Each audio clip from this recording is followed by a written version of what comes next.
اور قرآن عظیم میں اسی آیت کے آگے لکھا ہوا ہے لن ینال اللہ لحومھا، جب ہم قربانی کرتے ہیں تو گوشت کہاں جاتا ہے؟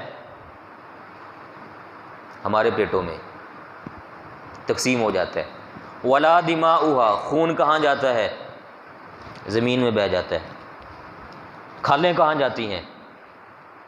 مدارس میں، جن سے بڑے لوگ الحمدللہ مدرسے کے نظام چلاتے ہیں۔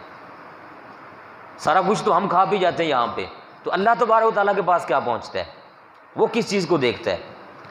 فرمایا لن ینال اللہ لحومھا ولا دماؤھا، گوشت اور خون یہ میری طرف نہیں پہنچتا، تو پھر پہنچتا کیا ہے یا رب العالمین؟ وَلَٰكِن يَنَالُهُ التَّقْوَىٰ مِنکُم، میں دیکھتا ہوں کہ تم میں سے کس نے میری رضا حاصل کرنے کے لیے قربانی کی ہے۔ تو تمہاری نیت، تمہارے دلوں کا خیال، تمہارے دلوں کا تقویٰ وہ قبول فرما کے میں تمہاری قربانی کو قبول فرما لیتا ہوں۔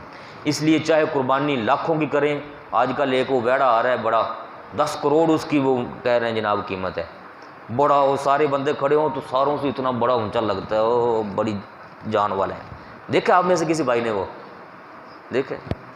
وہ پیچھے بھی کہہ رہے ہیں دیکھو بڑا ویڑا ہے، وہ کہتے ہیں جناب 10 کروڑ اس کی قیمت مانگ رہا ہے وہ پالنے والا، کمال ہے، اس نے بڑی شوق سے پالا، بڑا جانور ہے وہ، چاہے 5 لاکھ کے لے کر آئیں جانور، یہ کوئی کسی کو تانا نہ دے کہ آپ دکھانے کے لیے بڑا مہنگا جانور لے آیا ہے، اس کو خوبصورت بنا کے لائیں، اس پر وہ ہار پہنائیں، جو پھول بوٹے اس پر لگا سکتے ہیں لگائیں۔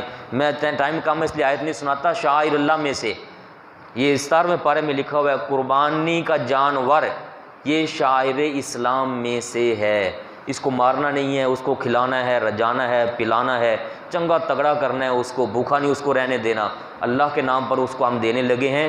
یہی جانور میدان حشر میں پل صراط پر گزرنے کے لیے بھی اللہ پاک ہمارے کام میں لگا دے گا۔ اور جس جانور پر ظلم ہوا ہوگا، کھلایا نہیں گیا، پلایا نہیں گیا، پھر بھی اللہ کے نام پر اس کو قربان کیا گیا، ایسا جانور ہے میدان حشر میں ہمارے خلاف بھی کھڑا ہو جائے گا کہ مولا اس نے مجھے تیرے نام پر دیا اور الٹا مجھے بھوکا بھی رکھا اور مجھے تکالیف بھی دیتا رہا، پھر بھی میں نے تیرے نام پر اپنی گردن جھکا دی۔ ایسے جانور جو ہیں ان کو نہیں جانے دینا ہے، ان کو کھلانا پلانا ہے، ان کا دھیان رکھنا ہے، ان کو مارنے سے بچانا ہے۔ اللہ تبارک و تعالیٰ ہم سب کو صحیح معنوں میں اپنی رضا کے لیے قربانی پیش کرنے کی توفیق عطا